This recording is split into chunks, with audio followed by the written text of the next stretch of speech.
such an asshole. Good morning, children. All right, we got a short question. I have two simple questions that are personal but could be extrapolated to the general public. I can't find good answers from finance boomers online. I also am new to minimalism. Single 25-year-old making just shy of 100,000 a year in STEM, with 1.5 years experience in a low-stress research and development role. I completed my bachelor's of science in the field. I'm now completing my employer-funded master's degree. I have no debt, 18,000 in cash on hand. After contributions, I take home 5,200 a month. I do not care about retiring early. I'm relocating to a major metro and looking for a place to rent. Based on my economic situation, is renting a nice studio apartment with a short commute in the $1,800 to $2,000 range stupid? How much should I spend on rent maximum given my current economic situation? Well, the thing is like 30%. That's the rule. No more than 30%. Also, okay, so let's start there. You make 98,000 a year, 98,123 times 0.7. That's what you get to take home. 68,000, 2,000 times 12. Divided by 68,123.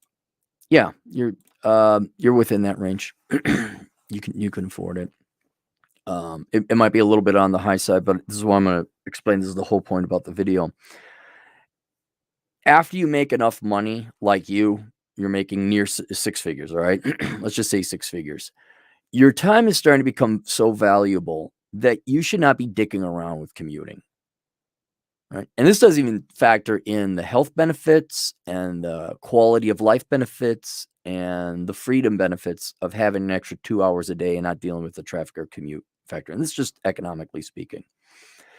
But the main reason from an economic and finance perspective is that you could start doing something on the side, in terms of generating income, and more than compensate for what added increase in rent you'd have to pay. So in other words, the math formula is, all right, here is a cheaper place, but it's 45 minutes out. All right, take that 45 minutes one way every day, an hour and a half, prorate it by your hourly wage, in your case, $50 an hour. Do that for 30, let's say 22 days a month, 23 days a month, if I do the math right.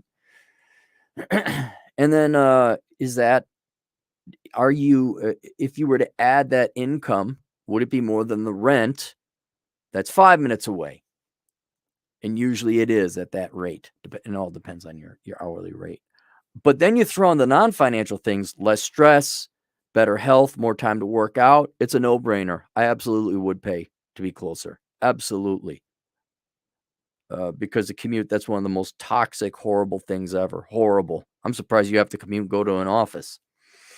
Regardless, so yes, in your individual situation, no, that is not stupid. That is one of the wiser moves you can make. And then it's up to you. You can afford it, but do you want to spend that extra time that not having the commute frees up? Do you want to spend it doing leisure and fun things? Do you want to just relax? Or do you want to work more? And that right there would allow you the study time for your master's. Easy. So in your case, that's a no-brainer. I absolutely would. Also, should I sell off my paid-off Dude Bro sports car? It's worth about $31,000. Maintenance and insurance is expensive, but I enjoy driving the car. I'm conflicted because it is a car that goes against the minimalist ethos, but it is paid off and about a third of my income in value. Replacing it in the current used market with something simpler probably won't be cheap either. What should I do with the car? I will take whatever your advice is and never buy a nice one again. Sorry. In an ironic sense, you should be able to find another car for 1/3 that amount. You claim to be a minimalist, and I know you thought it was going to get you to Girlsa. Did it get you to Girlsa? Let me ask you this. If you instead flew to Vegas or Reno and you went to one of the ranches out there and paid women directly, how many of those, let's do some math. Come on, you're a smart guy. You got a STEM degree. How many times could you have gotten laid with the total expense of that fancy car? And then how many times did that car get you laid? That's what I'm talking about. Sell it. Stop it with the maintenance and insurance and get yourself the used piece of crap that's good and reliable. And if you don't, well, how do I do that? Link below is a book called Bachelor Pad Economics. And there is an entire chapter on how to buy a used car. I think I'm not answering that question anymore. Not accusing you of this, sir. How do I find a car? Go get the book and read the chapter. It's cheaper than me. I'm going to charge you $50 to tell you how to do it. Or you can get the book Bachelor Pad Economics. I think it's chapter 8. And that's like $20 or $25 for the book, whatever it is. And then you get all the other chapters that will have drastically improve your financial situation.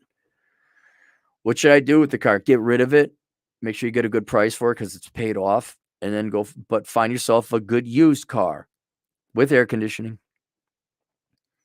That's it. There we go. I like that short one. Any super chats? No super chats. See you guys later. Toodles.